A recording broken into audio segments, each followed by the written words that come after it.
Hello and welcome to Renaissance Minis. Let's continue with the project. We're going to be working on the door today. I just have it kind of sitting in here. I do have to fix a little bit of the paint here, so I'm going to be doing that.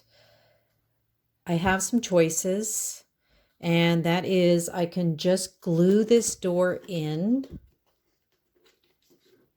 or I can make it so that it opens. But if you do want to do that, you certainly can. And this, because this is delicate kind of foam board, but you could put something down in there, like a part of a paper clip. You could cut a paper clip. Taking a paper clip and cutting it.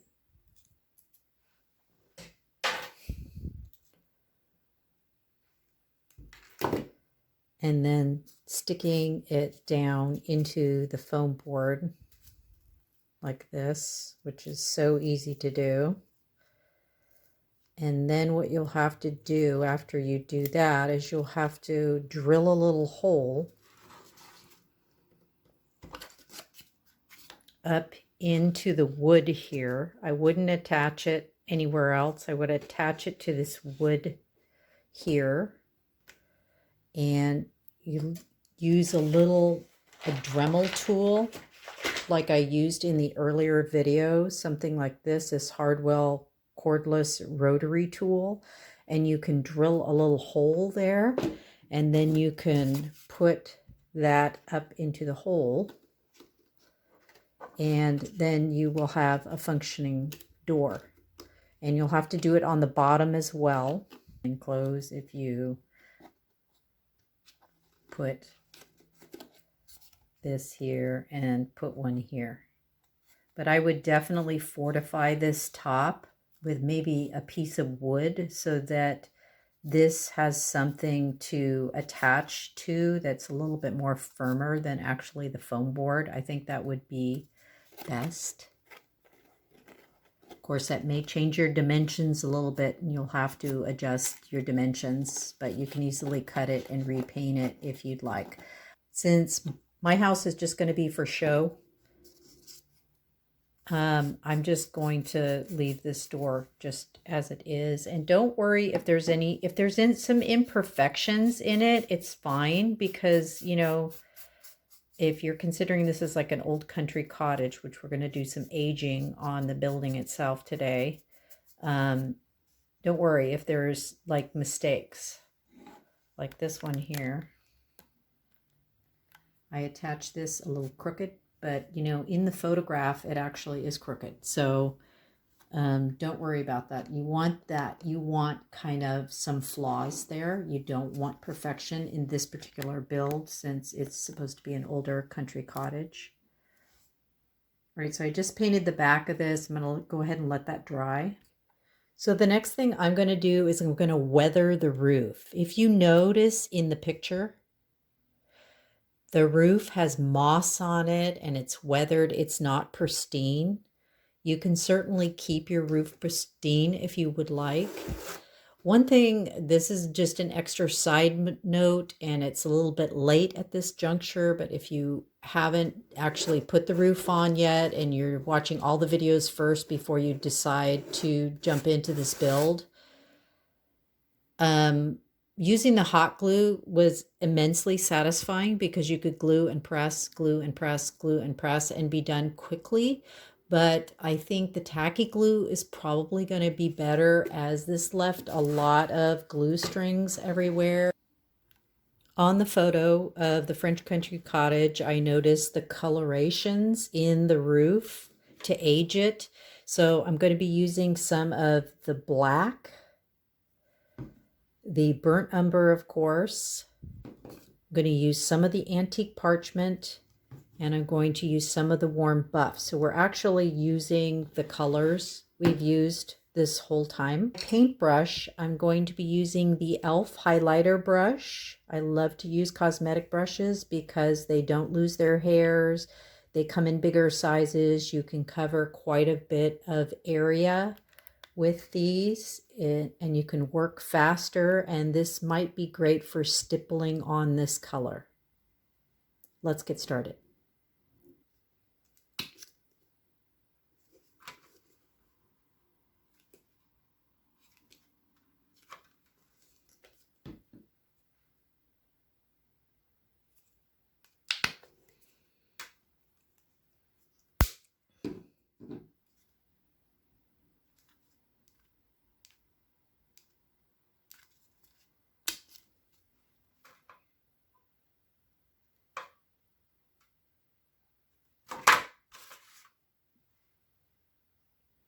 I'm going to use a demo piece of roofing material, which is the 220 wet dry sandpaper, just as an experiment. So I see how this behaves on here. I noticed the roof kind of had like a gray look. So this is a good color right here. It's kind of like a muddied gray. And I think I'm going to like lightly brush it on like that. So we're going to try that.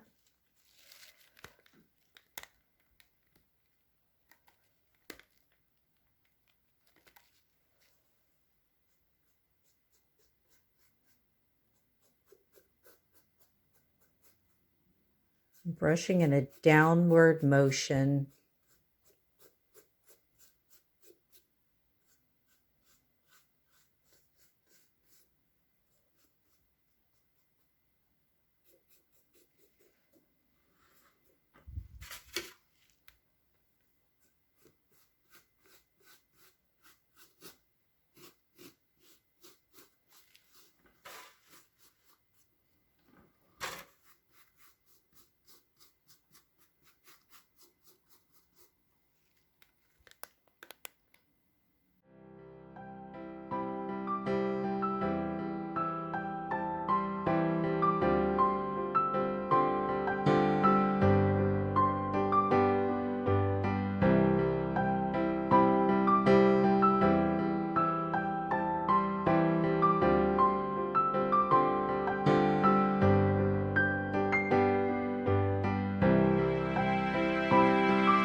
Now I'm mixing a little bit of the burnt umber with a little bit of Tuscan red to get a rust colored look.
Now I'm going to add some foliage to the front of the house, just like in the picture. I don't have any ivy, but I am going to be using this.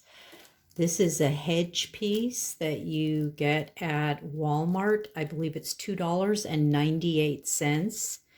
And I'm pulling the pieces off of it.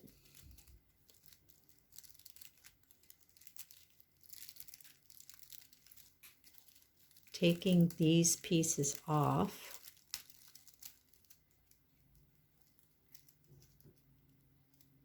And we're going to glue them on the underside of the house, of the edge here. If you don't have this, you can use something from Dollar Tree. Dollar Tree has these, and these are good too. They make good creeping vines. You just pull them off. And you can also glue these on as well and make creeping vines.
Now I'm going to start the flower boxes. These are going to be fun.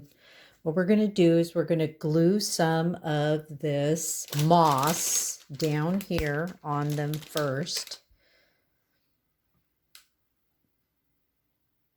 I think I'm going to use the clear tacky glue just because I don't want a mess with the other glue. I'm just going to spread some of this out here.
I've gone through my miniatures to find a doorknob.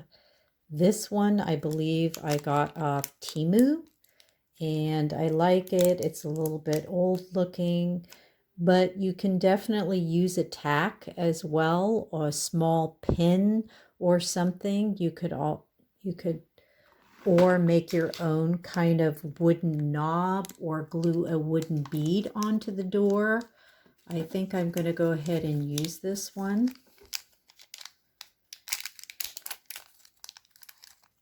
Comes with a little teeny baby key,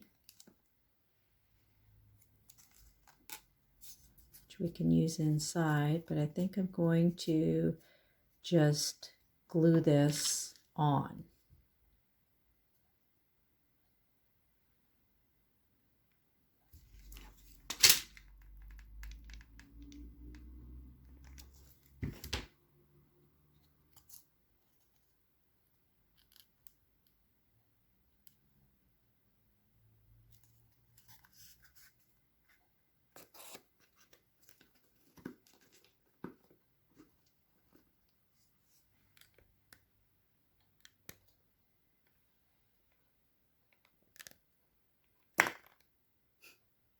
Since I've decided to glue the door in, I think I'm going to put a trim around it so that you can't see the light through it, because you can see the light right now shining through to the other side. So I think I'm going to put a trim on the side.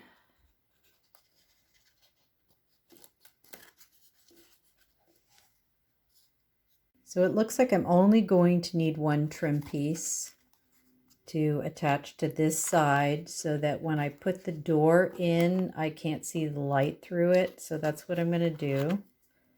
Just going to go ahead and glue this on.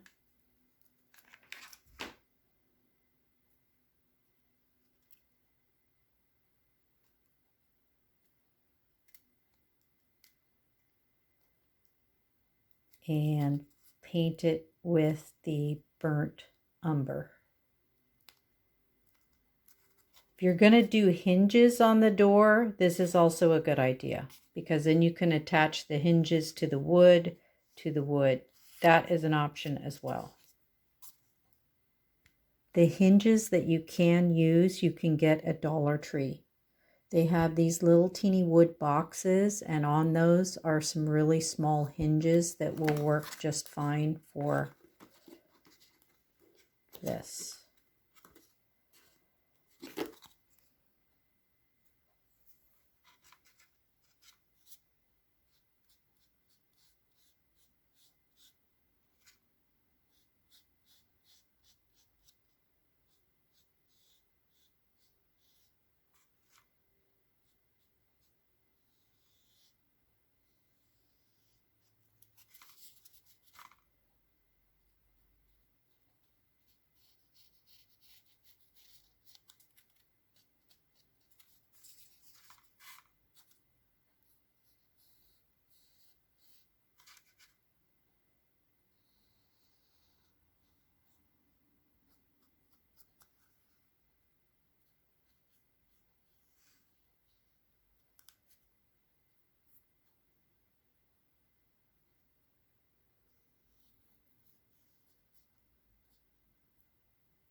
Next thing I'm going to do is the chimney. So I'm breaking out my trusty Dollar Tree foam board. I have removed the paper.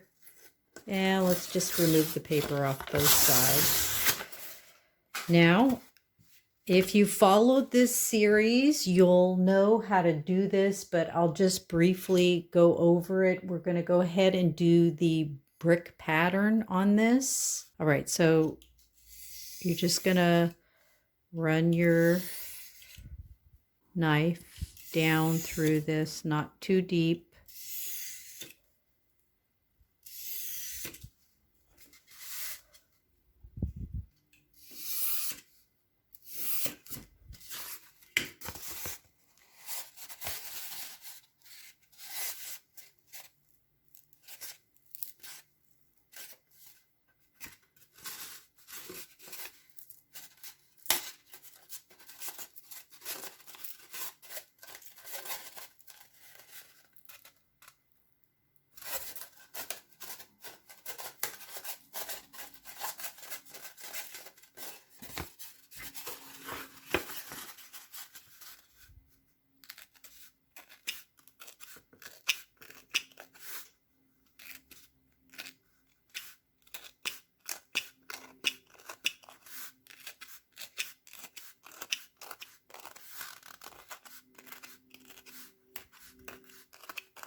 Now we can use this for the sides, and this is going to be the main part of the outdoor chimney, if you will.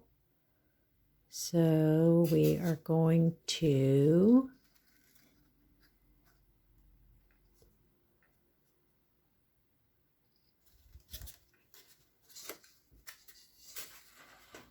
cut this. We're going to put it right in the center here. Going to come in here, both sides, and then go up.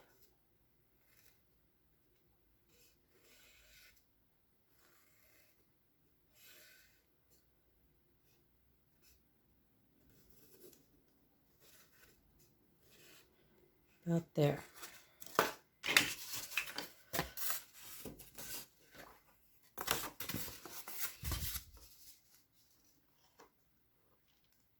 It's about 8.5 from the bottom.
Thank you for watching as always. Click subscribe if you'd like to see more of my videos. Click like if you like the content of this video, and we'll catch you next time.